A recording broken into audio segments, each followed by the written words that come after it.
नमस्कार। संस्कृत भाषा शिक्षण में आप सबका हार्दिक स्वागत है। पूर्व के कई पाठों में हमने कर्तरी, कर्मणि और भावे प्रयोग के बारे में पर्याप्त जानकारी प्राप्त की है। इस पाठ में क्तः प्रत्यय के बारे में और जानकारी प्राप्त करेंगे। नमो नमः। स्वागतम सर्वेभ्यः। पूर्वतनेषु पाठेषु वयं क्तप्रत्ययान्तानां विषये सम्यक् ज्ञानं प्राप्तवन्तः। कर्मणि भावे च क्तप्रत्ययस्य प्रयोगः भवति इति वयं सम्यक् ज्ञातवन्तः। यथा छात्रेण कार्यं कृतं, कृतम् इत्यत्र कर्मणि क्तप्रत्ययः। शिशुना शयितं, शयितम् इत्यत्र भावे क्तप्रत्ययः। एवञ्च कर्मणि भावे च क्तप्रत्ययः भवति इति वयं ज्ञातवन्तः। इदानीं स्मरणार्थं भवन्तः सर्वेपि एकम् एकं क्तप्रत्ययान्तं रूपं कर्मणि भावे वा वदन्तु।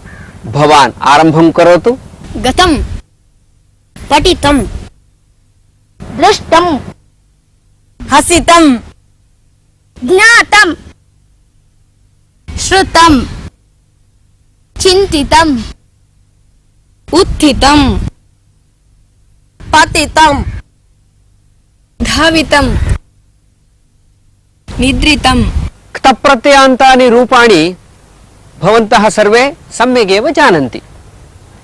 पूर्वं यथा उक्तं कर्मणि भावे च तेषां रूपाणां प्रयोगः भवति इति निश्चितम्। इदानीं केषाञ्चित् मनसि प्रश्नः उत्पन्नः भवेत्। क्तप्रत्ययान्तस्य प्रयोगः कर्मणि भावे एव वा कर्तरि न भवति किम् इति प्रश्नः भवेत्। तदेव इदानीं विवृणोमि, किञ्चित् लिखित्वा एव प्रदर्शयामि।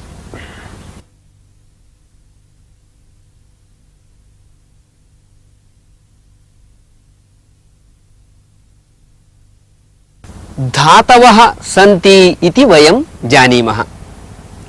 ते च धातवः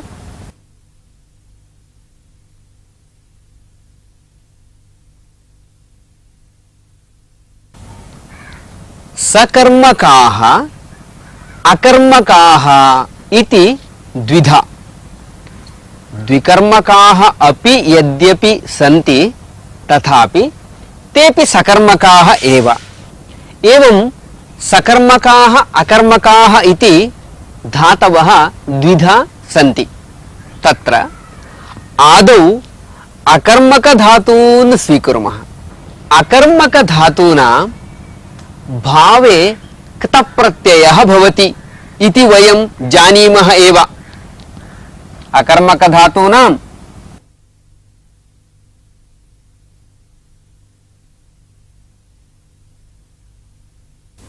अकर्मकधातूनां भावे क्तप्रत्यये सति रूपाणि कथं भवन्ति वयं जानीमः एव। यथा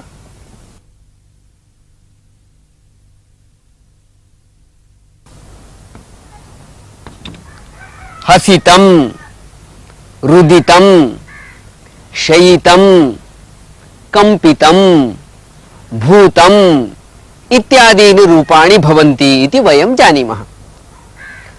स्मरणार्थं वदामि, वाक्ये कथं तस्य प्रयोगः क्रियते। शिशुना रुदितं, लतया कंपितं, तादृशानि वाक्यानि। द्वित्राणि वाक्यानि भवन्तः अपि वदन्तु। भवान् वदतु। सर्वे हसितं, सर्वैः हसितं। पुनः वदतु। सर्वैः हसितं। मया लज्जितं, त्वया शीघ्रम् उत्थितं, भवता कुत्र धावितं। समीचीनं। तर्हि भावे रूपाणि भवन्तः जानन्ति एव। कर्तरि अपि क्तप्रत्ययः भवति अकर्मक धातूनाम्। अत्र पश्यन्तु, अकर्मक धातूनां भावे क्तः प्रत्ययः यदा भवति रूपं कथं भवति इति ज्ञातवन्तः, वाक्यानि अपि भवन्तः उक्तवन्तः। अकर्मक धातूनां कर्तरि अपि क्तः प्रत्ययः भवति। अकर्मक धातूनां कर्तरि अपि क्तः प्रत्ययः भवति। तदा कथं रूपं भवति इत्युक्ते, कर्तुः यत् लिङ्गम् अस्ति तदेव क्तः प्रत्ययान्तस्यापि भवति। उदाहरणद्वारा स्पष्टीकरोमि।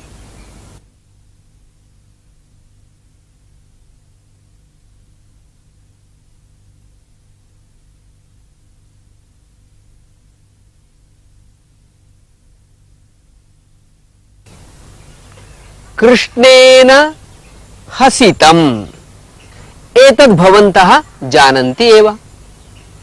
यदा कर्तरि प्रयोगः करणीयः भवति तदा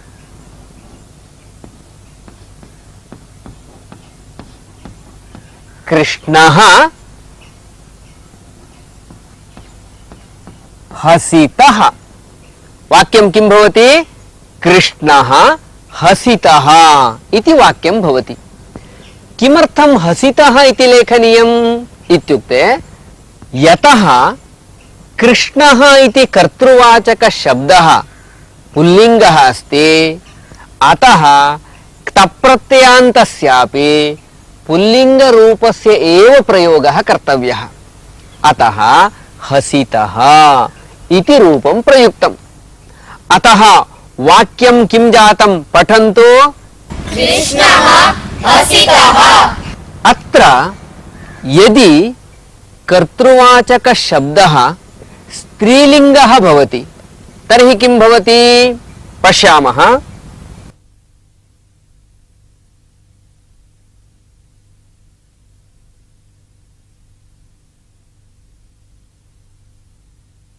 राधा हसिता इति रूपं भवति। वाक्यं किमिति भवति? राधा हसिता।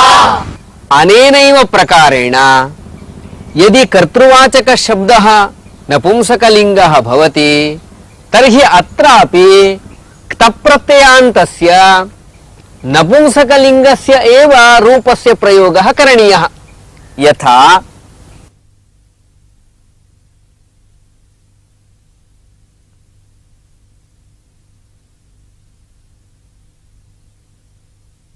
मित्रं हसितम्। किं वाक्यं भवति? मित्रं हसितम्। इदानीम् एतद्विषये वयम् एकम् अभ्यासं कुर्मः। अहम् एकं भावे क्तप्रत्ययान्तं रूपम् अत्र लिखामि।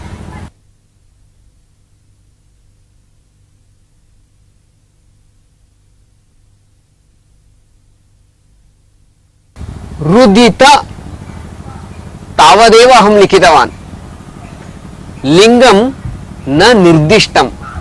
इदानीम् अहं भिन्नं भिन्नं कर्तृवाचक शब्दं वदामि, तदनुसारम् अत्र लिङ्गनिर्देशं कृत्वा भवद्भिः वाक्यं वक्तव्यम्।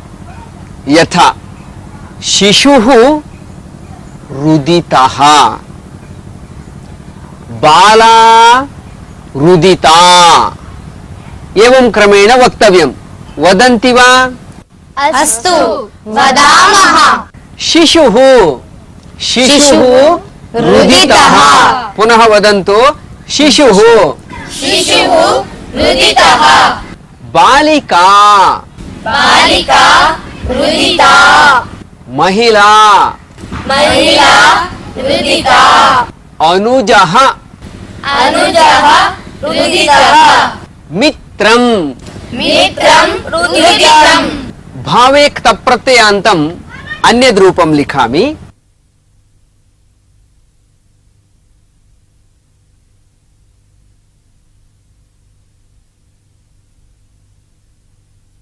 उपविष्ट। इदानीम् अहं कर्तृवाचकं शब्दं वदामि, यथा पूर्वम् अभ्यासं कुर्मः। बालः बालः उपविष्टः। स्थूलः स्थूलः उपविष्टः। भगिनी भगिनी उपविष्टा। वृद्धः वृद्धः उपविष्टः। शिक्षकः शिक्षकः उपविष्टः। निर्देशकः निर्देशकः उपविष्टः। अध्यापिका अध्यापिका उपविष्टा। नर्तकी नर्तकी उपविष्टा। पुनः वदन्तु, नर्तकी नर्तकी उपविष्टा। मित्रं मित्रम् उपविष्टम्। आप जानते ही हैं कि कर्मणि प्रयोग में भी और भावे प्रयोग में भूतकाल के अर्थ में कृत प्रत्यय का प्रयोग किया जाता है। इसके अलावा अकर्मक धातुओं में कर्तरी प्रयोग में भी कृत प्रत्ययांत का प्रयोग होता है। अभी तक आपने जो उदाहरण देखा वहाँ अकर्मक धातुओं का कर्तरी कृत प्रत्यय का प्रयोग किया गया है। अहम् उपविष्टः। रक्षया कम्पितः। वृक्षः कंपितः। पुनः वदतु, वृक्षः कम्पितः। कुम्भकर्णः निद्रितः। फलं पतितम्। फलं पतितं। पुनः वदतु, फलं पतितम्। अधिकारी मिलितः। एषः न जागरितः। अहं हसिता। सः इतोपि न उत्थितः। सिंहः गर्जितः। सिंहः गर्जितः। वदतु, सिंहः गर्जितः। पुष्पं विकसितम्। अश्वः धावितः। अकर्मक धातुओं में कर्तरी कृत प्रत्यय लगाकर वाक्य में प्रयोग कैसे करेंगे यह अभी तक आपने देखा। समीचीनं। तर्हि वयं सम्यगेव ज्ञातवन्तः यत् अकर्मकधातूनां भावे क्तप्रत्ययः भवति, कर्तरि अपि क्तप्रत्ययः भवति इति। तर्हि सकर्मकाणां का कथा इति प्रश्नः उत्पन्नः भवेत्। सकर्मकाणां व्यवस्था एवम् अस्ति, सकर्मकाणामपि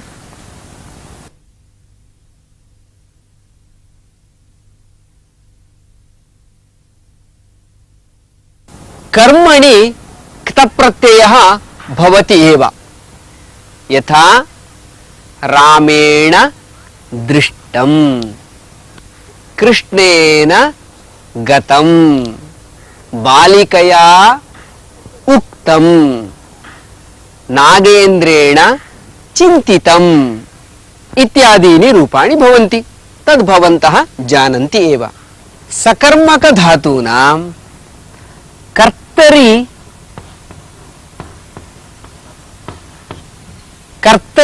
क्तप्रत्ययः भवति वा न भवति वा इति प्रश्नः कृतः चेत् सर्वेषां न भवति, केषाञ्चिदेव भवति।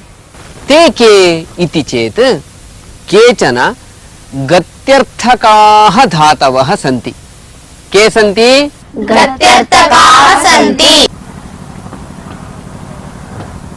गत्यर्थकाः सन्ति।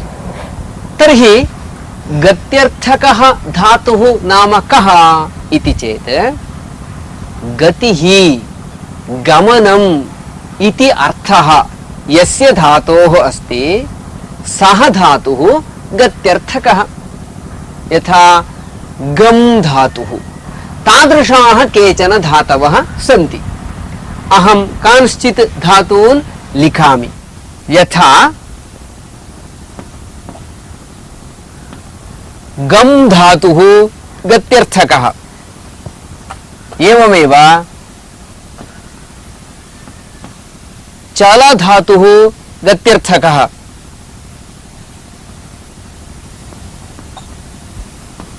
व्रज धातुः अपि गत्यर्थकः।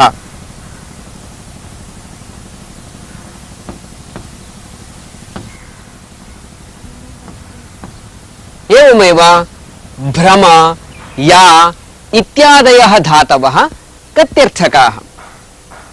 लटि किं रूपं भवति? गच्छति, चलति, व्रजति, भ्रमति, याति इत्येवं रूपाणि भवन्ति।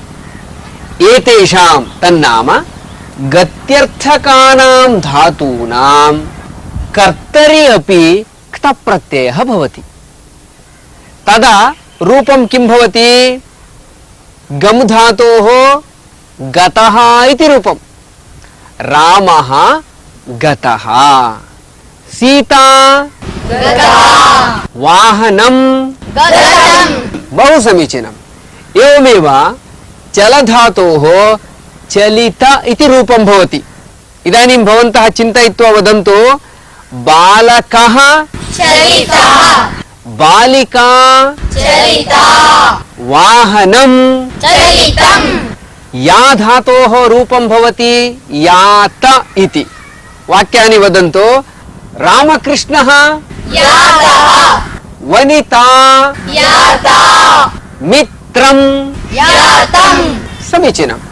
तर्हि वयं सम्यक् ज्ञातवन्तः यत् गत्यर्थकाः धातवः ये सन्ति तेषां धातूनां कर्तरि अपि क्तप्रत्ययः भवति। अन्ये ये धातवः सन्ति, गत्यर्थकभिन्नाः धातवः ये सन्ति, तेषां तु कर्मणि क्तप्रत्ययः केवलं, न तु कर्तरि क्तप्रत्ययः। एवं विवेकः। सकर्मक धातुओं में जो गत्यर्थक धातु हैं, सिर्फ उनके कर्तरी प्रयोग में भी क्त प्रत्यय होते हैं। अभी तक आपने जो उदाहरण देखा उनमें सभी धातु गत्यर्थक थे और इसलिए वहां कर्तर्थ में क्त प्रत्यय का प्रयोग किया गया। वयम् इदानीम् एकं सुभाषितं शृणुमः।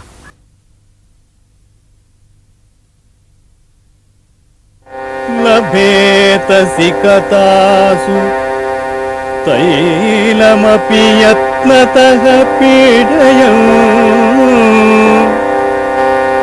पिबेच्च मृगतृष्णिकासु सलिलं पिपासार्दितः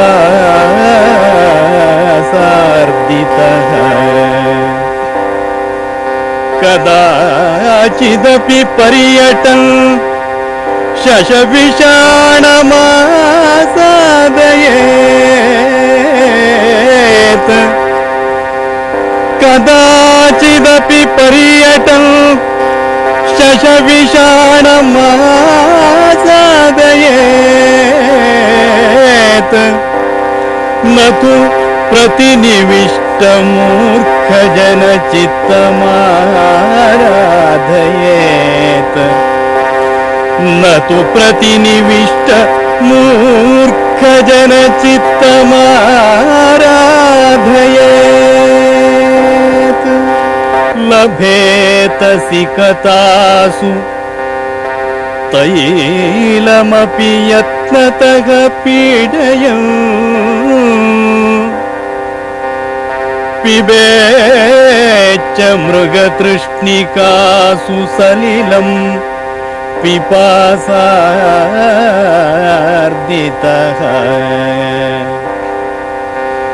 कदाचिदपि पर्यटन् शशविषाणमासादयेत् कदाचिदपि पर्यटन् शशविषाणमासादयेत् न तु प्रतिनिविष्टमूर्खजनचित्तमाराधयेत् न तु प्रतिनिविष्टमूर्खजनचित्तमाराधयेत् कश्चन जनः यत्नतः पीडयन् भवति चेत् सिकतासु तैलमपि प्राप्नुयात् एवमेव पिपासार्दितः जनः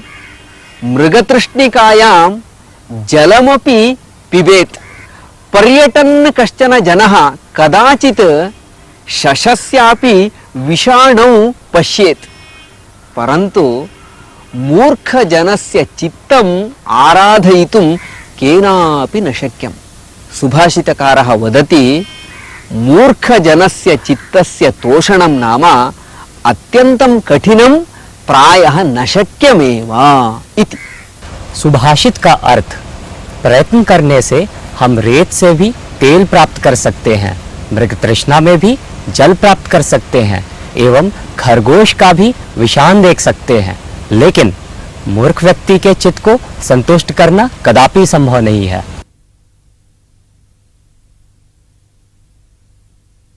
कश्चन मुनिः आसीत्। सः गङ्गातीरे तपः आचरति स्म। कदाचित् तस्य मनसि विचारः समुत्पन्नः, वेदाध्ययनम् अत्यन्तं कष्टकरम्, अतः अहं वेद अध्ययनं न करोमि, किन्तु मया वेदज्ञानं प्राप्तव्यं। तत् कथं? तपसा प्राप्तव्यम् इति चिन्तयित्वा सः तदर्थं तपः आरब्धवान्। भगवान् इन्द्रः मुनेः आशयं ज्ञातवान्। अध्ययनेन विना वेदज्ञानं प्राप्तुं न शक्यम् इति तं ज्ञापयितुं सः इष्टवान्। तदर्थं सः वृद्धब्राह्मणवेषं धृत्वा तत्र आगतवान्। यत्र मुनिः तपः आचरति स्म तत् समीपे एव नदीतीरे उपविश्य मुष्टौ पुलिनं गृहीत्वा गङ्गाजले प्रक्षेप्तुम् उद्युक्तवान्। मुनिः तद्दृष्टवान्, तं पृष्टवान् च, भोः भवान् किमर्थम् एवं पुलिनं क्षिपति इति। तदा वृद्धः तं मुनिम् उद्दिश्य एव प्रश्नं कृतवान्, भवान् किमर्थं तपः आचरति इति। मुनिः उक्तवान्, अध्ययनेन विना एव वेदज्ञानं प्राप्तव्यमिति मम इच्छा अस्ति, तदर्थं तपः आचरामि इति। तदा वृद्धः उक्तवान्, अहं गङ्गायां सेतुनिर्माणं कर्तुम् इच्छामि, तदर्थम् एवं पुलिनं प्रक्षिपामि इति। तस्य वचनं श्रुत्वा मुनिः हसन् उक्तवान्, भोः एवं पुलिनप्रक्षेपणेन गङ्गायां सेतुनिर्माणं सर्वथा न शक्यम् इति। तदा वृद्धः उक्तवान्, किमर्थं न शक्यम्? यदि अध्ययनेन विनापि वेदज्ञानं प्राप्तुं शक्यं, तर्हि किमर्थं गङ्गायाः मध्ये पुलिनप्रक्षेपणेन सेतुनिर्माणं न शक्यम् इति। वृद्धस्य वचनं श्रुतवतः मुनेः लज्जा अभवत्। सः स्वकीयं दोषं ज्ञातवान्। अध्ययनेन विना वेदज्ञानप्राप्तिः न शक्यते इति निर्णयं कृतवान्। वेदानाम् अध्ययनं कर्तुम् अन्यत् गुरुकुलं गतवान् च।